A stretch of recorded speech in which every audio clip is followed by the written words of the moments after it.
fogo, Deus mandou fogo e enxofre. Eu queria ver se a justiça estivesse lá para proteger os homossexuais e as lésbicas, porque iriam ser queimados também. Os protetores das lésbicas e do homossexualismo hoje deveriam estar em Sodoma e Gomorra, porque ia ser queimado. E quem ia queimar não é qualquer pessoa, não é pastor, não é bispo, não é apóstolo, muito menos igreja católica, não. O próprio Deus queimou a cidade, acabou com a cidade. E hoje, se você for em Jerusalém, você vai ver que a cidade está lá. Sabe o que está em cima dela? O Mar Morto. E Deus condenou, né? Ele disse assim, olha, quem reconstruir, porque era a prática, né, de todos os reis, reconstruir por cima dos escombros, porque as cidades eram construídas com pedras.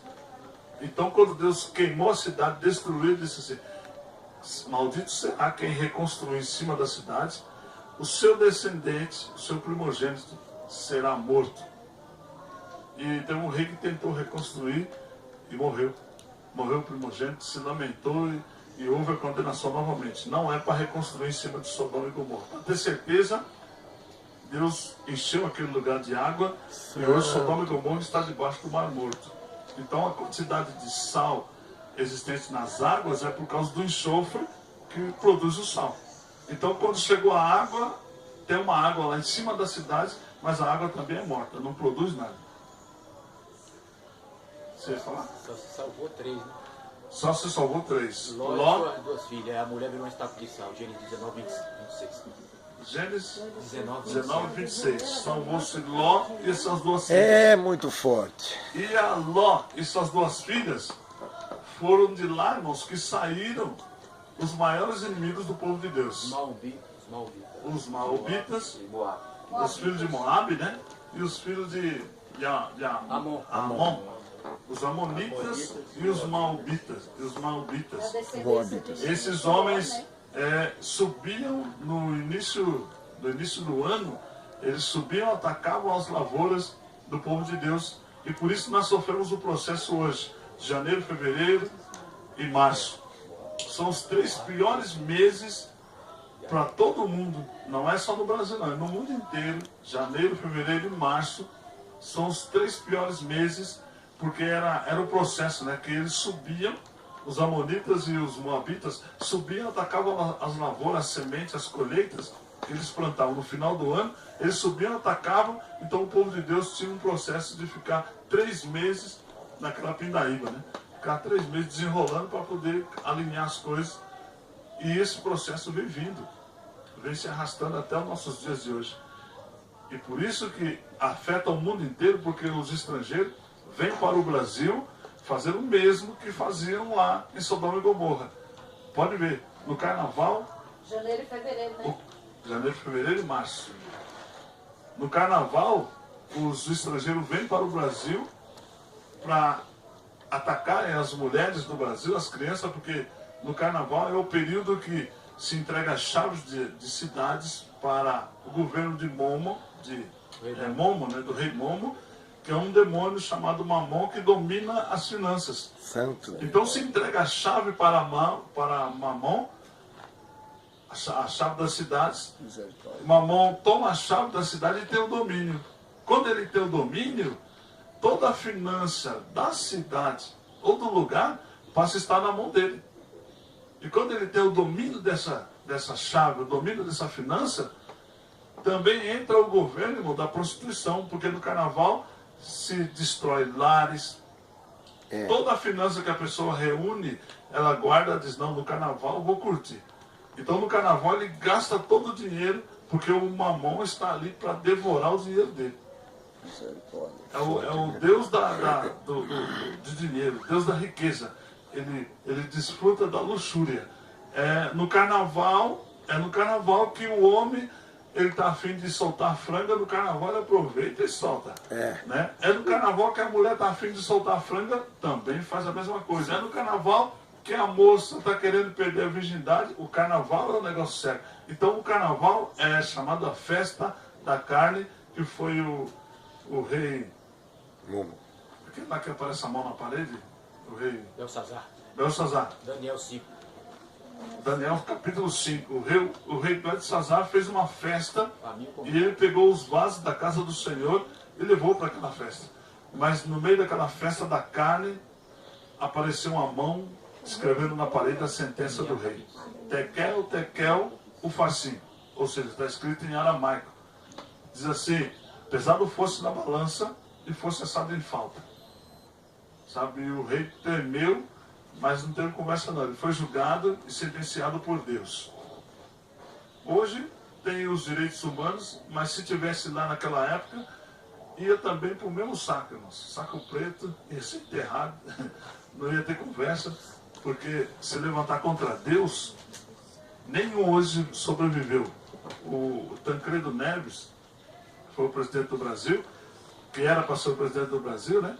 Ele ganhou as eleições e disse assim: olha, com tanto de votos que eu tenho, não preciso nem de Deus para governar o Brasil. Realmente ele não governou o Brasil. Cazuza, num show, ele pegou, puxou uma tragada de maconha e soprou. Esse é para Deus. Morreu de uma doença, irmãos, pulmonar, lógico que foi processo da AIDS, né, do processo da AIDS que ele teve, mas a doença foi respiratória. Foi exatamente o instrumento que ele usou para afetar a Deus. E muitos outros, né? O John Lennon, né? Disse que... São Paulo, quem? Aquele grupo que tinha em São Paulo. O grupo RPM, falou que nem Deus ia parar o sucesso dele. Os Mamonas Assassinos, enfim, tantos outros que afrontaram Deus e até hoje. O Titanic, né? O Titanic também. Enfim, irmãos, se nós for citar aqui, vamos ficar um monte de tempo falando. E temos aí os exemplos. Verdadeira blasfêmia. Exatamente. Aquele que blasfema contra Deus, tchau. Bom, vamos lá. Então, anjos, nós vimos que eles aparecem na forma de homem. Ele nunca vai aparecer, irmãos, um anjo com asa, né? Como um homem alado, né? Como tem os cavalos alados, não vai aparecer um homem alado, porque um anjo com asa, irmãos, ele vai acabar assustando as pessoas. Então, aí volta aquela palavra que eu disse a semana passada. Toda vez que você ouve dizer assim: irmão, estou vendo um anjo com asa muito grande aqui na frente do altar da igreja. Anjo com asa, irmão, se você ler a Bíblia, só tem uma classe de anjo com asa: querubim.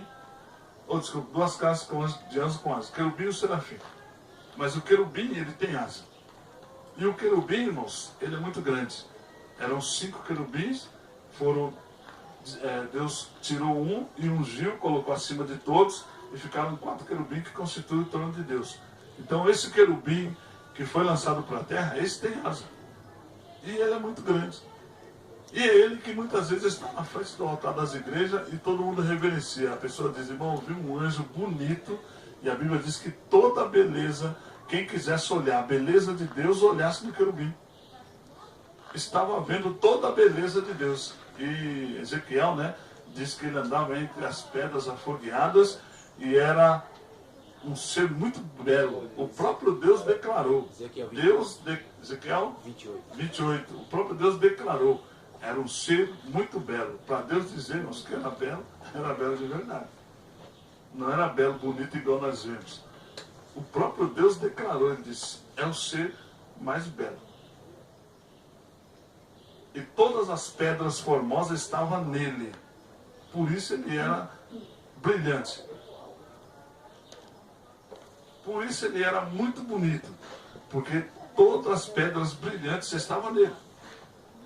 E Deus, quando o expulsou, usando Miguel para o expulsar, a primeira coisa que Deus fez foi arrancar o brilho dele, que eram as pedras. E aí Deus agora toma cuidado, né?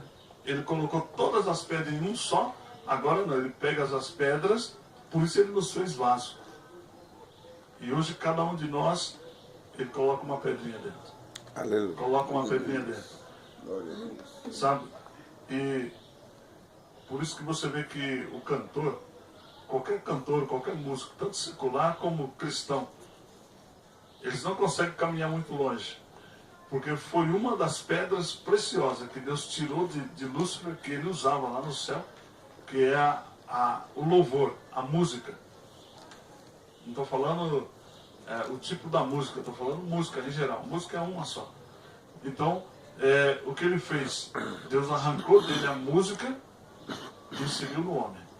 Então, todo aquele que canta, ou todo aquele que toca, independente da música, é inimigo número 1 de Satanás. Satanás é inimigo número 1 dele também.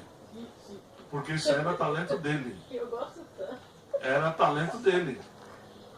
E ele pegou e colocou no homem. Então, todo homem que tem isso, ele vai para cima do homem e arrebenta o homem. Por isso que você vê, olha, tanto no mundo secular como dentro da igreja.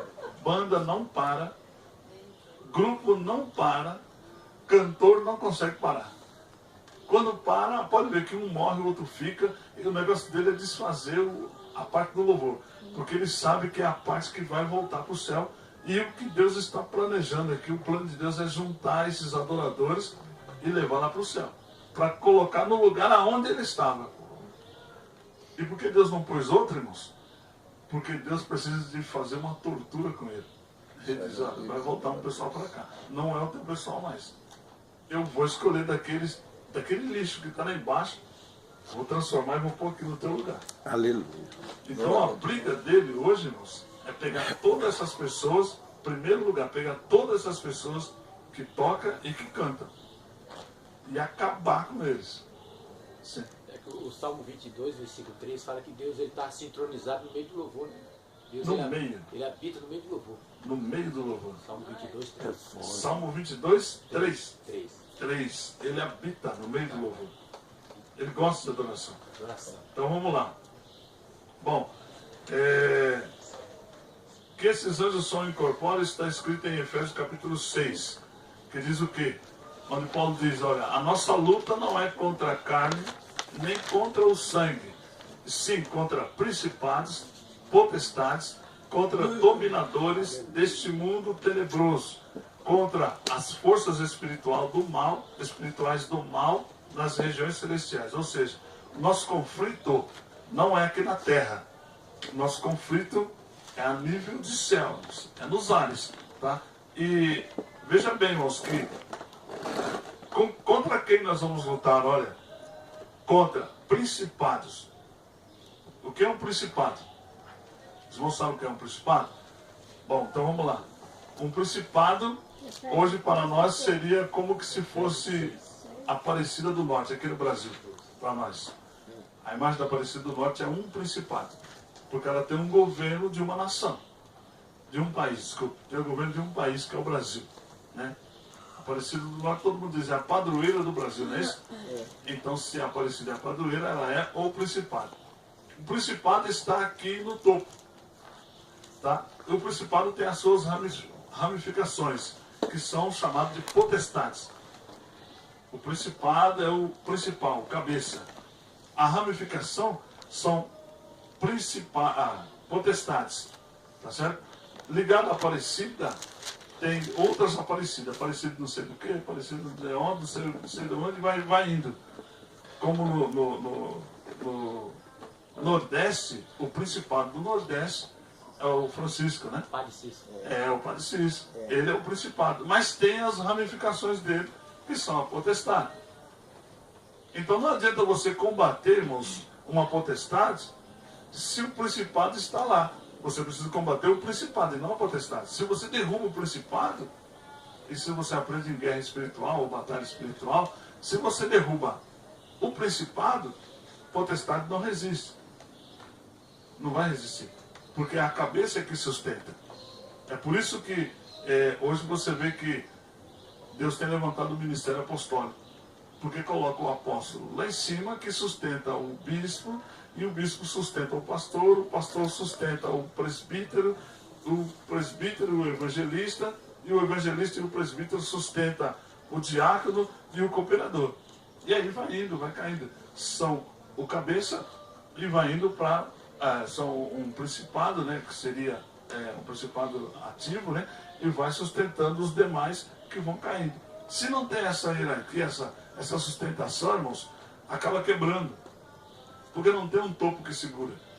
Quem é, por isso que a Bíblia diz, o cabeça da igreja é quem? Porque é ele que sustenta. A base é Cristo. Quando diz base, não está embaixo, está em cima. A base espiritual está sempre em cima, porque é chamado de principado, cabeça, tá certo? Alguém que sustenta. Então a cabeça da igreja é Cristo, e nós somos os galhos, os ramos. Nós somos aquilo que nasce de Cristo. Estamos ligados em Cristo, sustentados por Ele. Se a igreja não tem o Cristo por cabeça, ela não tem a sustentação. Não adianta ter Cristo por base. Não, Cristo não está embaixo, porque Ele é autoridade, Ele está em cima. Ele é cabeça, Ele sustenta as igrejas. Então, a hierarquia terrena, que eu acabei de citar agora, tem que estar ligada em Cristo. Por isso que quando se diz assim, olha, eu conheço um apóstolo, olha, eu tenho um chamado de apóstolo. A Bíblia diz, como é reconhecido um apóstolo? Ele tem que ter sinais, prodígios, maravilhas, né? E tem que ter um envio. Se ele não tem isso, irmãos, ele é apóstolo. Mas não é reconhecido em lugar nenhum. Nem no mundo espiritual, nem no mundo físico. Porque ele não tem os sinais na vida dele. Se ele não tem os sinais, ele não pode enviar ninguém, ele não pode cobrir ninguém, porque ele não está ligado na cabeça, que é Cristo. Um dos sinais é isso, é estar ligado em Cristo. Quem está ligado em Cristo, irmão, dá sinais de Cristo. Se ele dá sinal de Cristo, você pode falar que é pastor. Por isso que às vezes você vê dizer assim, irmão, você pode falar em língua, pode ter visão, pode me entregar a profecia, pode cumprir na hora, pode pôr a mão no enfermo e curar. Mas, se você não está ligado em Cristo, aquilo é só um momento. Deus pode usar, irmãos, o crente, ou o cristão, o famoso crente, né? Como pode usar uma pessoa qualquer para curar alguém. Aí a gente volta lá no principado chamado Aparecida do Norte. Muita gente vai lá e recebe a cura, não recebe? E recebe uma cura mesmo, é uma cura. Porque não é o principado que está curando, é a fé da pessoa. Não é o lugar, é a fé da pessoa. A pessoa faz uma promessa, vai até lá e recebe a cura mesmo.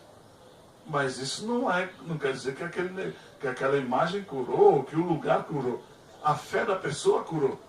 Entendeu? Então, isso é estar ligado em Cristo. Quem foi com fé em Deus. Por isso foi curado. Não foi adorar a Deus, mas foi com fé em Deus. Foi curado. Então, a pessoa fazer milagre dentro da igreja não quer dizer nada que a pessoa é santa, que a pessoa vai para o céu, que a pessoa é um super não sei o quê, papapá. Eu posso ver vocês fazer milagre aqui à vontade. Posso ver vocês fazer o que for, entregar a profecia, a revelação, pregar bonito, irmãos. Isso para mim não quer dizer nada. Eu preciso andar com você uns dias. Aí sim, eu vou ouvir o que vai sair da tua boca, vou ver o teu comportamento. É diferente. Jesus se preocupou com isso. Ele disse para os discípulos, olha, o que dizem de mim? E o que vocês acham de mim? Estar na igreja não quer dizer que está no culto. Né? Não.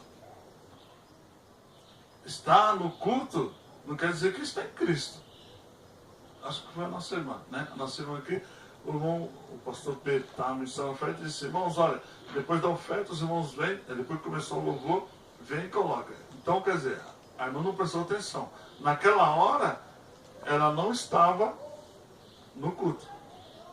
Ela estava aqui dentro, mas não estava no culto. Porque acabou de falar, ela já levantou e já colocou. Ela vai dizer, não ouvi. Por que ela não ouviu? Porque ela não estava no culto. Ela estava dentro da igreja e não estava no culto. E isso não acontece só com ela, acontece com qualquer um. A Bíblia diz, irmãos, que o diabo procura uma brecha. Qualquer vacilo que nós demos na hora do culto, irmãos, é o deixa suficiente o diabo agir. Eu conheço, inclusive, a parte da nossa igreja, tem um bispo que é da nossa igreja, e ele disse assim, apóstolo, eu fui, antes de eu ser cristão, eu ia na igreja acompanhando a minha esposa, e toda a pregação que o pastor fazia, ele disse, olha, eu nunca ouvi tanto palavrão, igual aquele pastor falava. Ele dizia, no meu ouvido chegava o palavrão, mas o pastor estava pregando para a igreja. O diabo daqui para lá onde vocês estão, da onde eu estou até onde vocês estão, ele pode distorcer qualquer conversa minha. É verdade. Qualquer palavra minha ele distorce. Um exemplo você tem, você que é casado dentro do lar. Às vezes a esposa está no quarto e você está na sala. E ela diz assim, amor, traz a chave. Aí você diz, eu não estou inchado. Porque o diabo trabalha no som da voz e distorce o que ela falou, ou distorce o que você responde para ela, e vem a discussão. Eu estou falando com você, você não escuta? Não, você não falou, não entendi. Não, o diabo, irmãos, ele trabalha no som